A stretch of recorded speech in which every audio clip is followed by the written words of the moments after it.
Hello बच्चों, कैसे हैं आप लोग। लर्न विद जीसीसी में आपका स्वागत है। आज हम लोग मोस्ट इम्पॉर्टेंट टॉपिक का स्टडी करेंगे। आज हम लोग सिद्ध करने सीखेंगे पाइथागोरस प्रमेय और पाइथागोरस प्रमेय का विलोम। तो पाइथागोरस प्रमेय जो है वो स्पेशली सिर्फ एक ही त्रिभुज के लिए काम करता है। उस त्रिभुज का नाम है समकोण त्रिभुज। तो पाइथागोरस प्रमेय हमें क्या सिखाता है? पाइथागोरस प्रमेय हमें सिखाता है किसी समकोण त्रिभुज में कर्ण का वर्ग लंब भुजा के वर्ग और आधार भुजा के वर्गों के योग के बराबर होता है।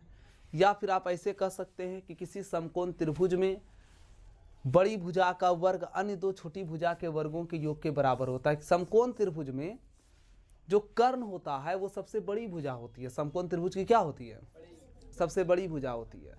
और बाकी जो अन्य दो भुजा है जिसको आप लंब भुजा और कर्ण भुजा कहते हैं, लंब और आधार कहते हैं, ये अन्य दो जो भुजा होती है वो छोटी भुजा होती है। क्या होती है? छोटी भुजा होती है। कोई दिक्कत? तो आपके सामने पाइथागोरस प्रमेय लिखा हुआ है। किसी समकोण त्रिभुज में कर्ण का वर्ग अन्य दो भुजाओं के वर्गों के योगफल के बराबर होता है। या फिर किसी समकोण त्रिभुज में बड़ी भुजा का वर्ग अन्य दो छोटी भुजा के वर्गों के योग के बराबर होता है। तो इसको हम कैसे सिद्ध करेंगे? इसके लिए चूंकि प्रमेय में शुरू में जो लिखा हुआ रहता है वो दिया है में जाता है, बाद में जो लिखा हुआ रहता है उसको हमें क्या करना होता है? सिद्ध करना होता है। कोई दिक्कत? तो यहाँ पर लिखा हुआ है किसी समकोण त्रिभुज में, ये समकोण त्रिभुज दिया हुआ है, आपको सिद्ध करना है आगे का बात। कर्ण का वर्ग अन्य दो भुजा के वर्गों के योग के बराबर होता है, या बड़ी भुजा का वर्ग अन्य दो छोटी भुजा के वर्गों के योग के बराबर होता है। ठीक है, तो सबसे पहले हम क्या करेंगे बच्चों? एक समकोण त्रिभुज बनाएंगे। हमने क्या किया? एक समकोण त्रिभुज बनाया। कौन सा त्रिभुज है ये? समकोण त्रिभुज है। कोई दिक्कत? इसका नाम रख देते हैं हम। इसका नाम है ए, बी और सी। ए बी सी एक समकोण त्रिभुज है। ए बी सी क्या है? जिसमें कोण बी को 90 डिग्री है। कोण बी कितना डिग्री है? 90 डिग्री है। तो 90 के सामने वाली भुजा ए सी ये कर्ण है, हाँ या ना? 90 डिग्री जिस अन्य दो भुजा से मिलकर बना है, बी सी और ए बी से, तो इसको हम लंब और इसको हम आधार कह दिए। कोई दिक्कत? चलिए ठीक है। तो आपको क्या, आप मान लीजिए सबसे पहले माना कि त्रिभुज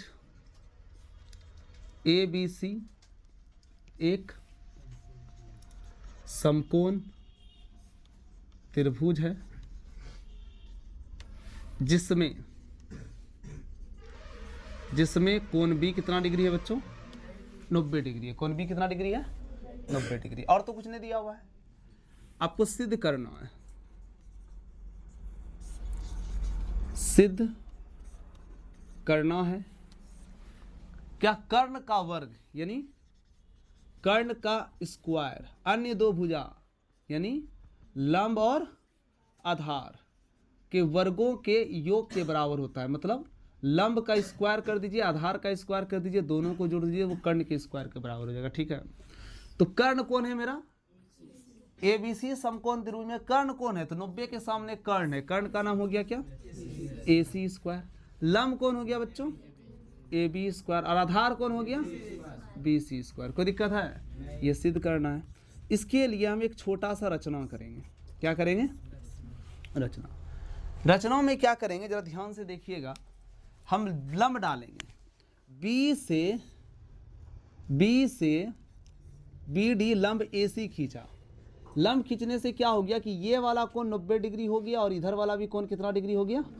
90 डिग्री हो गया। और ये समकोण त्रिभुज आप ध्यान से देखिए, दो त्रिभुज में बढ़ गया। समझ रहे हैं कि नहीं समझ रहे हैं? तो क्या है? क्या प्रूव कर रहे हैं हम लोग? पता चल रहा है? नहीं चल रहा है। चलिए एक बार रिपीट करते हैं। पाइथागोरस प्रमेय क्या है? किसी समकोण त्रिभुज में कर्ण का वर्ग अन्य दो भुजा के वर्गों के योग के। इसके लिए हमने एबीसी एक समकोण त्रिभुज माना है ना, जिसमें कोण बी 90 डिग्री है। कोण बी कितना डिग्री है? और सिद्ध करना क्या है? कर्ण का स्क्वायर बराबर लंब का स्क्वायर जो आधार का स्क्वायर। कोई दिक्कत? कर्ण कौन है मेरा बताइए? बी के सामने ए सी है, ए सी मेरा कर्ण हो गया तो ए सी पर स्क्वायर कर दिया। लंब ए बी है, ए बी पर स्क्वायर कर दिया। आधार बी सी है तो हम क्या कर दिए? बी सी पर स्क्वायर कर दिए। कोई दिक्कत? चलिए आगे बढ़ जाएं। इसके लिए हम एक रचना करेंगे। रचना में क्या करेंगे बताओ? बीडी लंब AC खींचा, बीडी लंब, हाँ बीडी लंब AC खींचा, बीडी लंब क्या किया, AC खींचा। अब यहां से प्रमाण शुरू, जरा ध्यान दीजिएगा, आपको यहां पर दो त्रिभुज नजर आ रहा होगा, एक त्रिभुज ABD है और एक त्रिभुज नीचे में है BCD। कोई दिक्कत? हम क्या करेंगे, इन छोटे त्रिभुज को बड़े त्रिभुज से समरूप करेंगे, ठीक है, समझ रहे हैं ना, और भुजा का अनुपात निकालेंगे।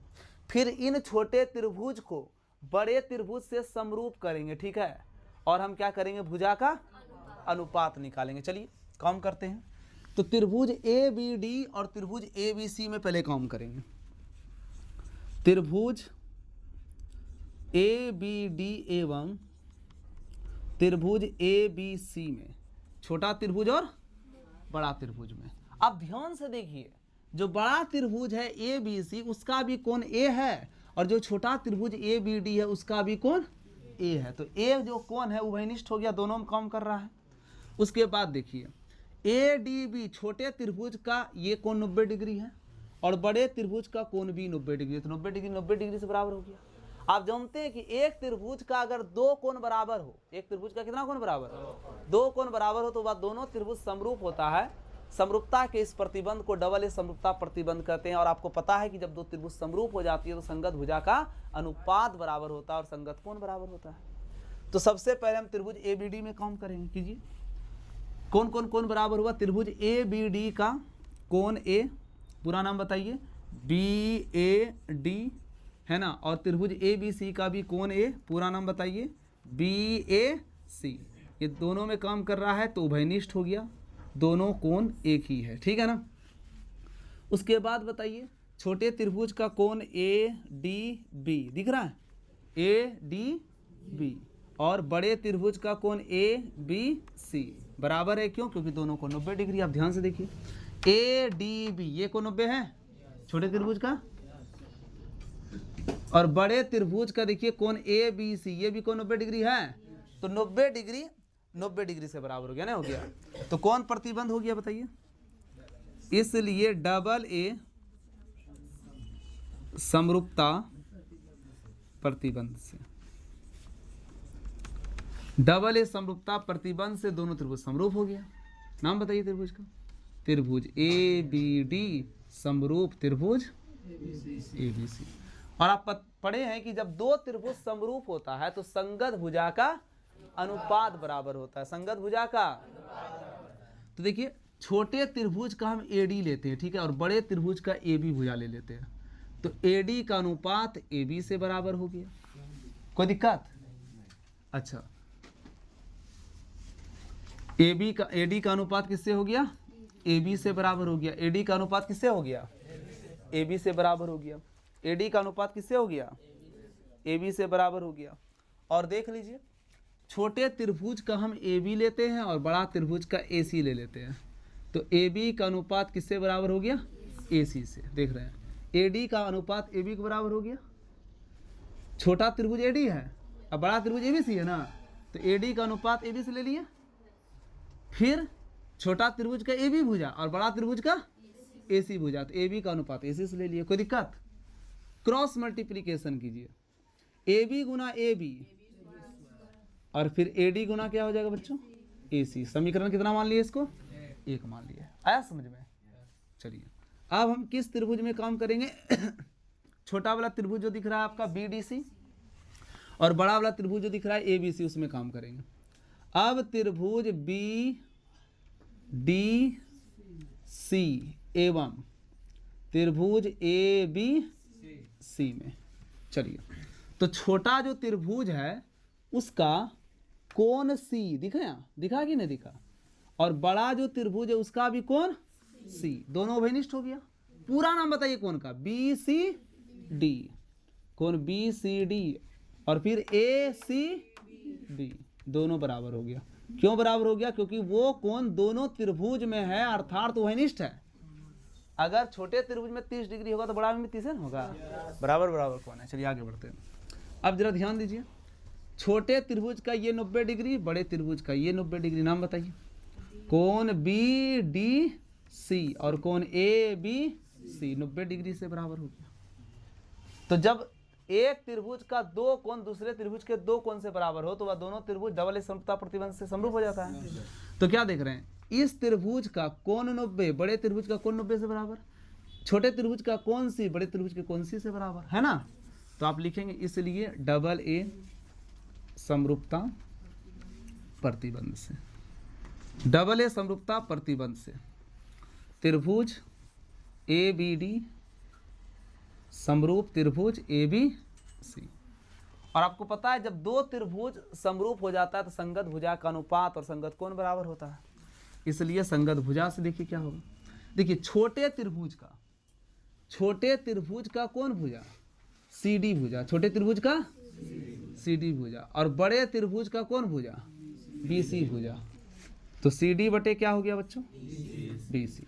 सी डी बटे क्या हो गया, बी सी। सी डी का अनुपात किससे बराबर हो गया, बी सी से हो गया। अब फिर देख लीजिए, छोटे त्रिभुज का बी सी भुजा और बड़े त्रिभुज का ए सी भुजा। हाँ क्या बोले बताओ, बी सी बटे क्या हो गया, ए सी। एकदम ध्यान में रखना है, भुजा का अनुपात लिखते समय बिल्कुल ध्यान रखना है। बहुत बच्चे गड़बड़ करते हैं और फिर फंस जाते हैं। छोटे त्रिभुज का सी डी लिए और बड़ा त्रिभुज में ए बी सी का बी सी ले लिया, ठीक है बोलना। सी डी का अनुपात बी सी से बराबर हो गया। फिर छोटे त्रिभुज का बी सी ले लिए और बड़ा त्रिभुज का ए सी ले लिया, बी सी का अनुपात ए सी। देखिए उसमें भी आया था, जब आप इस त्रिभुज ए बी डी को ए बी सी से समरूप किए थे उसमें भी आपको ए सी लेना पड़ा था, समझ रहे हैं ना। ए डी का अनुपात ए बी से हो गया था, ए डी का अनुपात ए बी से हो गया था ना। और फिर क्या किए थे आप बताइए, ए बी का अनुपात ए सी से ले लिए, समझे ना। यहाँ पर क्या किए बताइए, सी डी का अनुपात बी सी से हो गया, फिर बी सी का अनुपात ए सी से हो गया ना। चलो ठीक है, अब क्रॉस मल्टीप्लीकेशन करेंगे, बी सी गुना बी सी, सी डी गुना ए सी, सी डी गुना A C, C D A C. समीकरण कितना हो गया, 2। अब यहाँ पर सवाल उठता है कि सर आपको कैसे पता चलता है कि यही भुजा लेना। देखिए आप जरा ध्यान से देखिए, यहाँ पर क्या है, ए बी स्क्वायर है ना, हमको ए बी स्क्वायर निकालना था। देखिए ए बी स्क्वायर निकल गया ना, समझ रहे ना। और ए बी स्क्वायर कब होगा, जब इधर इस बराबर के इस पर हर में ए बी हो और बराबर के उस पर अंश में ए बी हो, तब ना ए बी गुना ए बी स्क्वायर होगा। इसीलिए ऐसा लिया गया। बी सी गुना बी सी स्क्वायर होगा। कैसे होगा, तो बी सी देखो इधर बटे में होगा, अंश में उधर बटे में होगा, उधर अंश में होगा, इधर हर में होगा, तब ना गुना होकर के बी सी स्क्वायर होगा। समझ में आया। तो हम ए बी स्क्वायर निकाल लिए और बी सी स्क्वायर निकाल लिए, निकाले हैं ना जी। अब जरा ध्यान से देखिए, दोनों के बीच किसका चिन्ह है, प्लस का है। मतलब हमको ए बी स्क्वायर में बी सी स्क्वायर को जोड़ना है ना। मतलब समीकरण 1 और समीकरण 2 को जोड़ देंगे। यहाँ लिखेंगे समीकरण 1 एवं 2 को जोड़ने पर, जोड़िए ए बी स्क्वायर जोड़ बी सी स्क्वायर, बायां पक्ष के साथ जुटा बच्चों, दायां पक्ष के साथ जुटेगा। ए डी गुना ए सी जोड़ सी डी गुना ए सी, ए डी गुना ए सी जोड़ सी डी गुना ए सी। कोई दिक्कत, सी डी ए सी लिख दिए, आ रहा है समझ में। चलिए A B square plus B C square हो गया। अब देखिए क्या कॉमन हो रहा है, ए सी कॉमन हो रहा है ना। ए सी क्या कर लेंगे, कॉमन। बचा कौन सी, ए सी कट गया, ब्रैकेट में बचा A D plus A C cut गया, ब्रैकेट में बचा सी डी। तो A B square plus B C square बराबर ए सी का ए सी गुना ए डी और सी डी को जोड़िए, ए डी और सी डी को जोड़ेंगे तो क्या हो जाएगा, ए सी हो जाएगा। तो A B square plus B C square बराबर A C Guna A C square. इस प्रकार से ये आपका पाइथागोरस प्रमेय सिद्ध हो गया, है ना आसान। यस, आप इसको प्रैक्टिस कीजिएगा जितना बार उतना आपको इजी लगेगा, ठीक है। चलिए इसको नोट कीजिए, किसी भी तरह का डाउट है तो पूछ सकते हैं, फिलहाल नोट कीजिए। चलिए अब हम लोग पाइथागोरस प्रमेय का विलोम देखेंगे। क्या देखेंगे बच्चों, विलोम। विलोम क्या है, किसी त्रिभुज में यदि एक भुजा का वर्ग अन्य 2 भुजाओं के वर्गों की योगफल के बराबर है तो सिद्ध करें कि पहली भुजा के सामने का कोण या बड़ी भुजा के सामने का कोण समकोण होता है। कोई दिक्कत? इसके लिए हम एक त्रिभुज बनाते हैं प्यारे बच्चों। ये एक त्रिभुज है, इसका नाम है समकोण त्रिभुज। क्या नाम है बच्चों? नाम बताइए। ए, बी और सी। ये आपका समकोण त्रिभुज है। तो आपको मान लेना है, माना कि ए बी सी एक समकोण त्रिभुज है। ए बी सी कौन त्रिभुज है जी? समकोण त्रिभुज है। इसमें कह रहा है क्या? एक भुजा का वर्ग अन्य दो भुजाओं के वर्गों के योगफल के बराबर। तो एक भुजा जो है वो AC एक भुजा है। यहां ध्यान दीजिए, एक भुजा AC है ना, कि जो AC भुजा है इसको हम पहली भुजा मानेंगे या एक भुजा मानेंगे, ठीक है ना। एक भुजा का वर्ग अन्य दो भुजाओं के वर्गों के योगफल के बराबर। ये दिया हुआ है, कहने का मतलब आपको दिया हुआ है AC पर स्क्वायर बराबर AB पर स्क्वायर प्लस BC पर स्क्वायर। ये दिया हुआ है, आपको सिद्ध करना है। क्या सिद्ध करना है बताइए? सिद्ध करना है आपको कि एक भुजा, इसको एक भुजा माने है ना, पहली भुजा माने है। पढ़ने पर ध्यान दीजिए। एक भुजा के सामने का जो कोण है, बड़ी भुजा के जो सामने का कोण है वो 90 डिग्री होगा, अर्थात कोण B 90 डिग्री। हमको ये सिद्ध करना है। सिद्ध करना है कोण B कितना डिग्री है? 90 डिग्री। इसके लिए हम एक रचना करेंगे। सबसे पहले क्या करेंगे बच्चों? एक रचना करेंगे। रचना में क्या लिखेंगे जरा ध्यान दीजिएगा। एक समकोण त्रिभुज DEF बनाया। एक समकोण त्रिभुज DEF बनाया। इसका नाम है D, इसका नाम है E और इसका नाम है F। समझ रहे हैं कि नहीं समझ रहे? रचना में लिखेंगे एक अन्य समकोण त्रिभुज DEF खींचा। DEF इस प्रकार खींचा,